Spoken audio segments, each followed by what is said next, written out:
struggled with God. Like God has set something before you and said, it's going to be this way. And you said, but I don't want to do that. But God said, but we're going to do it this way. But you said, but no, I'd much rather do it that way. And God said, look, it's going to happen just like this. And you struggle. I mean, you clench your fist. You get that knot in your stomach. You furrow your eyebrows. You say, but I don't want to do that. Do I have to? I mean, you almost revert back to that childhood stage where you want to kick and scream. I don't really want to do that.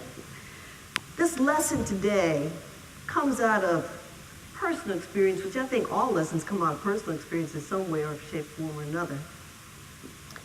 Whereas right now, I am dealing with my own struggle. I mean, this is a struggle that, you know, when you look back on the struggle, you know that's gone on for a long time. You know that this is a struggle that has been building up, and whether you've chosen to ignore it or whether you've chosen to just go into denial about it, the struggle is still existing. And for many of us, we have a struggle with our parents.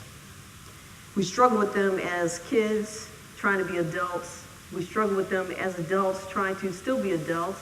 And then we struggle with them as adults acting as kids. I'm in the struggling with them acting as kids stage. So, my dad has always been extremely independent, extremely proud man, you know. Did his own thing, marched to the beat of his own drum, didn't need anything from anybody, period, at all. That's it. Well, now we're getting to the stage where he may have to relinquish that. We've just learned that he is experiencing the symptoms of the onset of Alzheimer's, which means all that independence that he's been so proud of for so many years is about to get taken from him. Now, one of the things that we have both agreed on vehemently is that he didn't want to come live with me, and I don't want him to come live with me. We have agreed on that, and we've smiled about it and shake hands and hugged and walked our separate ways, and we were both good with that. But God had another plan. And it appears that that may just be the case where he's going to have to come live with me. And that is my struggle with God, because I'm like, God, can't we do this another way? Does he have to come live with me? I've got 3 sisters. Can't one of them do something? Why me?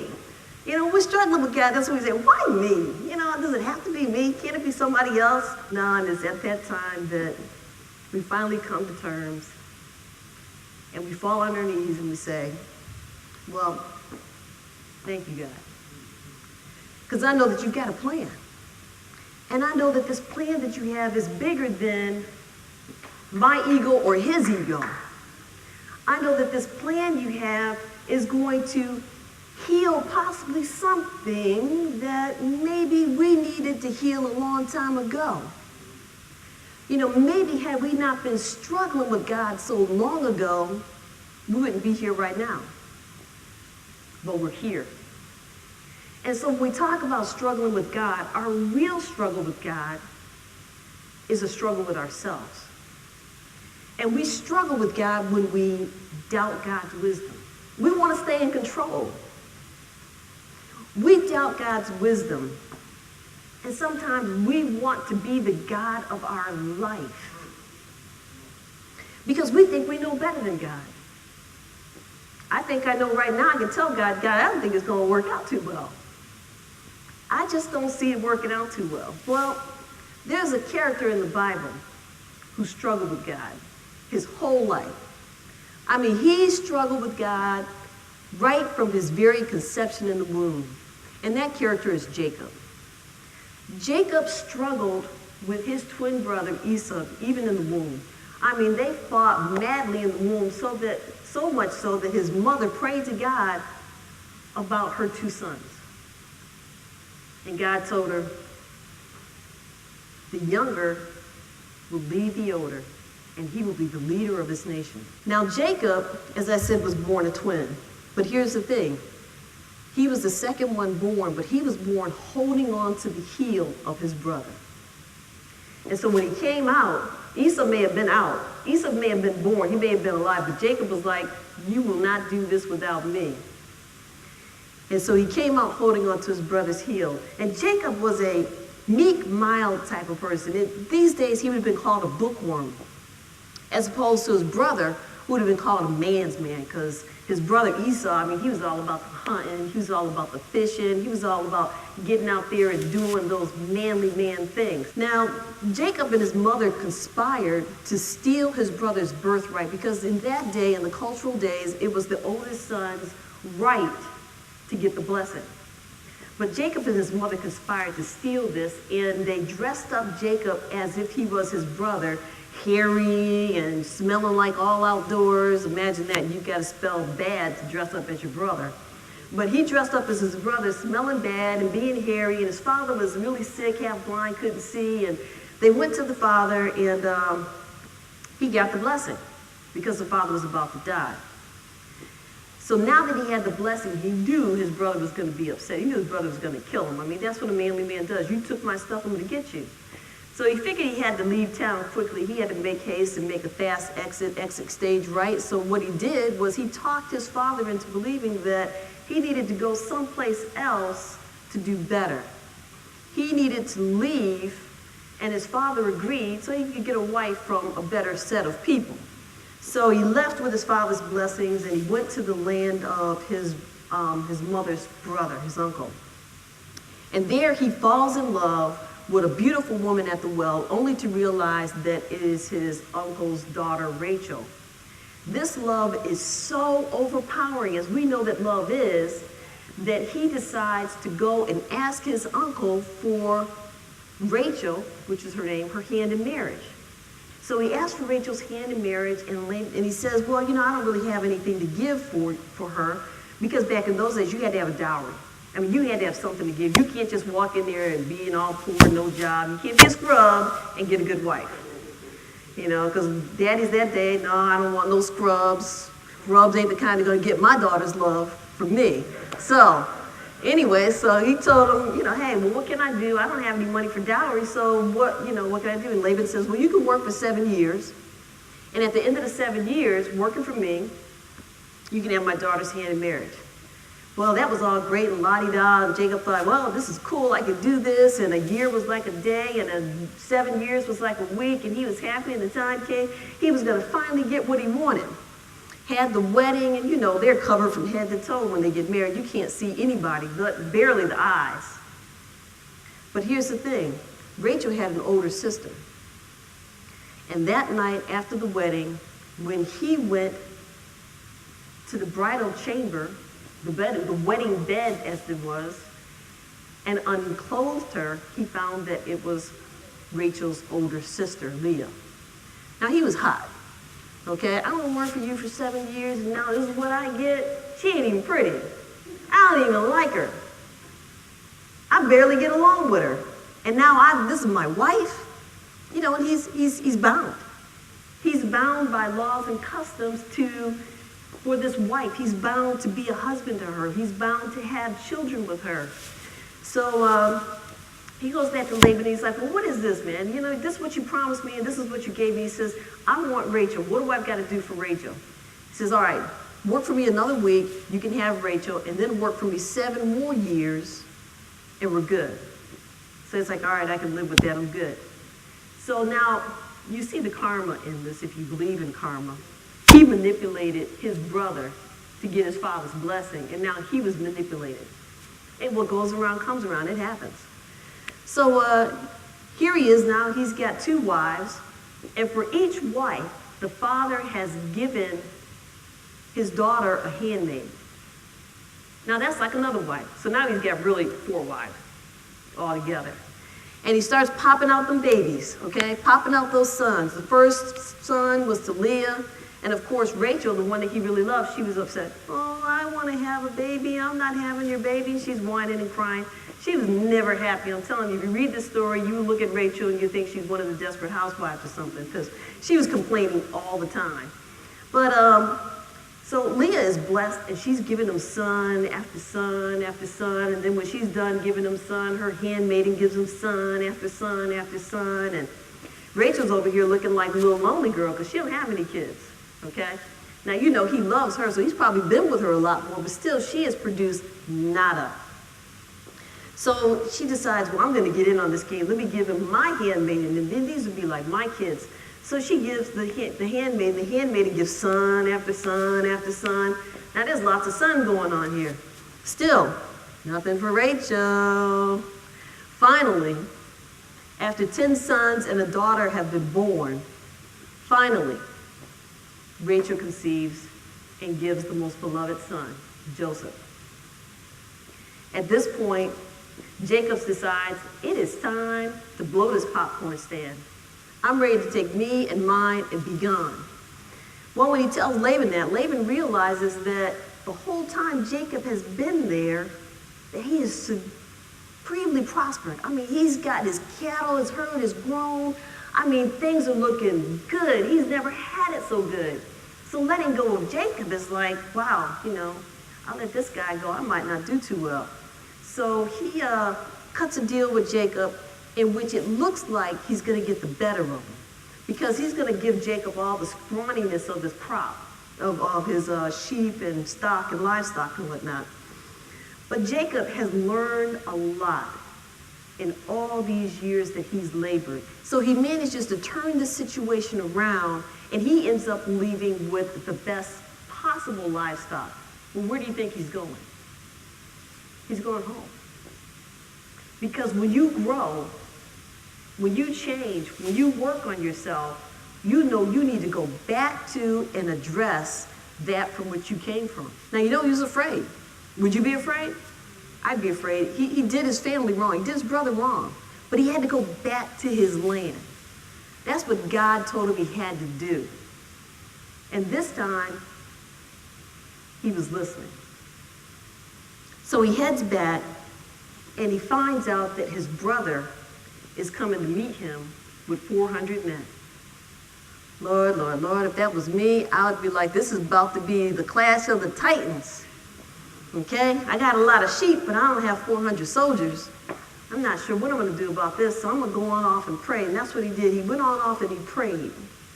And that night when he was alone, there's the famous story of him struggling with an angel.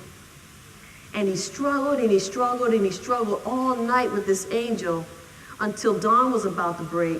And the angel says, knowing that he's not going to win, all right, I know I'm not going to win. What do you want for me to release you, for you to release me? And Jacob says, bless me. So he touches him on the hip. He kind of knocks his hip out of joint. After that, he kind of walked with a little limp or something like that. But he touches him on the hip, and the angel blesses him and says, your name will now be called Israel, which means struggle with God. And he got up that next day, and he went to meet his brother, and it was a glorious reunion. His brother was actually happy to see him, and it was a great ending to the story. And as you know, Jacob turned Israel was the father of the nation, of the 12 tribes of Israel. First of all, we take a look at Jacob and who he really is. Jacob represents the mind, and Esau represents the man. So we're talking about the material, physical that comes first when we are born into this world. That's what we understand first. But then we grow, and the mental, the thinking man begins to develop. The thinking man is what comes next that has to take control of the physical man. And that's where we are in our spiritual development. When we finally start to wake up, we realize that we have some control over this body, and that we have to use our mind over this body if we plan to get anywhere in this world, right? And that's what the beginning part of the Esau and Jacob story is about.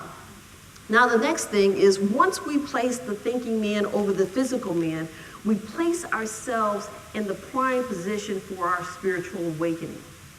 Okay, now we're ready because we're given some thought. We know that our thoughts manifest. We've heard this. We're ready to work with this. We're ready to move with this, okay? But once we realize that, We have to move away from all of that we used to move through. We have to move away from all of the people in our lives that are still working on just that physical life. We have to move away from the people who believe that the only thing that really matters is what I can touch, taste, feel, hear, and see. We've got to move away from that kind of thinking. We've got to elevate ourselves to a higher level, climbing up the mountain. So that's what he did. That's what Jacob did when he left. He left his old way of thinking and doing, and he moved to a higher level of truth. Now, one thing that I left out was on his way to his uncle's house, he had a dream of a ladder, the famous dream of Jacob's ladder. Okay? But in us, that ladder is representing the step-by-step truths that are revealed to us on our way to our higher level of thinking. They're those little aha moments. You know, you've had them, right? You've had them where, you know, you're walking the spiritual walk. You've read some book. You've watched some show. You've heard some sermon. And when you heard it and when you saw something inside you, said, oh, yeah. But they come one right after another as long as you're putting one foot in front of the other to continue your movement in that higher spiritual thinking. So we get to a point where we see what we really want. So now you have Jacob, he's seeing Rachel, and he's seeing what he really wants. But you know what? He wasn't ready. He wasn't ready for her. He wasn't ready for the desperate housewives, okay? He had to work for it. He had to work on himself. Just as we see what we want, we see where we want to be, we can see the end game, we can see what someone looks like when they've awakened, but we're not there yet. So we got to work on ourselves a little bit. We got to work on ourselves day after day. We got to work on ourselves year after year. We've got to put the time in to develop and fully unify all that we are to fully awaken that Christ light that is within us. It don't come overnight, people. You can't just read a book and say, oh, I am awakened. It takes some cracking down of the old and opening up the new. Some cracking down of this, some opening up of that. It takes some work to make it happen. It takes some believing. It takes some faith. Isn't that what happened when he unified with Leah and gave birth to faith, gave birth to love, gave birth to will, gave birth to understanding, to power, to strength, to order, to renunciation, to life? Isn't that what happened over those 12 years, that he gave birth to all the faculties within him to fully become the realized, living, breathing, spiritual man? But is he done yet? No, he's not done yet. He has given birth to all these faculties, but this is still all within. You've done the inside work, but is the inside work all there is to it? No. The inside work is not all there is to it until it is made manifest outside of us. The inside work has to manifest in the physical. So now we need to go back, because now all the ideas are popping out. Now that you're fully awakened, all your spiritual ideas are snapping, they're popping, they're coming, they're making it. That's all those new sheep and stuff like that he was given. That's the metaphysical representation of that. But we're giving birth to all these ideas.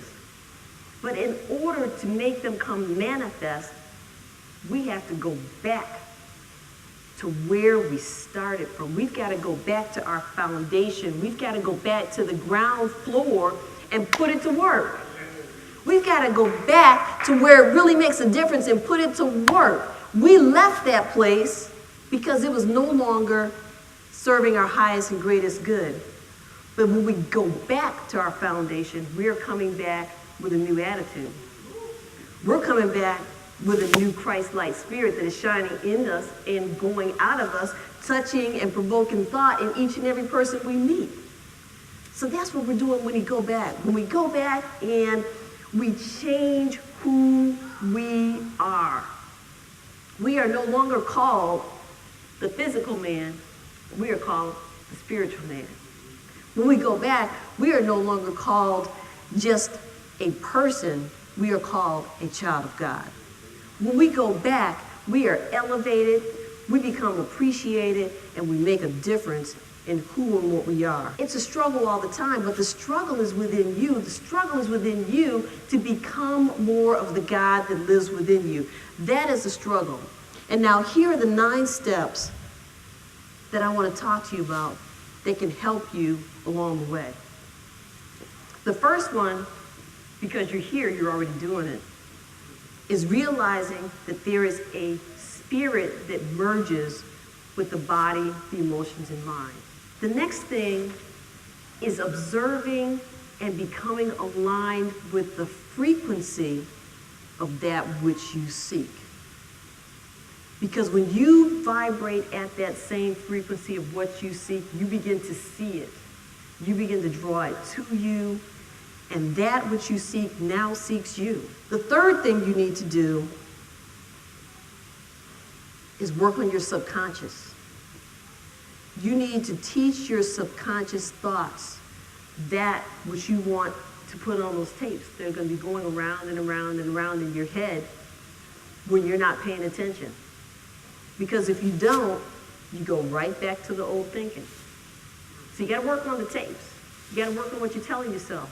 You got to have conversations with people that are different than what you used to have to make a difference. The fourth thing you need to do is to retrench, refortify, and resist and resuppress going backwards. So you want to trench in with a forward movement. You know, racers get in a block, and they get down, and they got their little block by their feet, and they're ready. They're on the mark, they get set, and go. Now, if they didn't have that, with all that strength that they have in their legs for getting ready to go, their feet might slide. They might slide a little backwards. You know, when they get ready to go, they might fall because they don't have any traction. So trench yourself in with a forward mobility. Number 5, old structures break down and dissolve.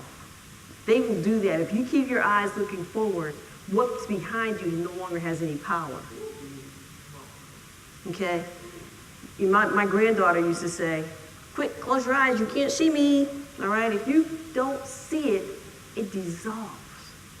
It goes back into the nothingness from which it came. Number 6, stop, let go, relax into your higher self. Relax into the Christ within, who you really are. You don't need to struggle. This is finally when Jacob is on his way back. He is relaxed into, when he gets that blessing, into his truest and highest self. And that's why he is renamed. Because the struggle is over. Your relationships with your family, your friends, is revolutionized. They're going to see you as a whole new person. And you're going to continue to present yourself as a whole new person. They'll treat you in a different way. And it's okay. Sometimes it takes a little getting used to. But it's all right. It's all good. Because you are brand new. You deserve to be treated differently. You deserve a new look. You deserve that spiritual makeover. And last but not least, enlightenment is grounded in everything. Everything you see is a product of your newfound enlightenment. You are only responsible for seeing the light in that in which you see. And that is what takes you on the other side of the struggle with God. At that point, the struggle is over. You are more than your body. You are a divine child of God. The Spirit of God in you and as you is leading you every moment to your highest and greatest good. See the good. Be the good. God is trying to show you something. You need only to listen. You need only to pay attention for the struggle to be over. In Spirit family, I'm paying attention. I'm paying attention to what happens next. I'm gonna let go. I'm not trying to control it any longer. If Little Leroy's got to come live with me, so be it. Rev Deb and Little Leroy. I love you.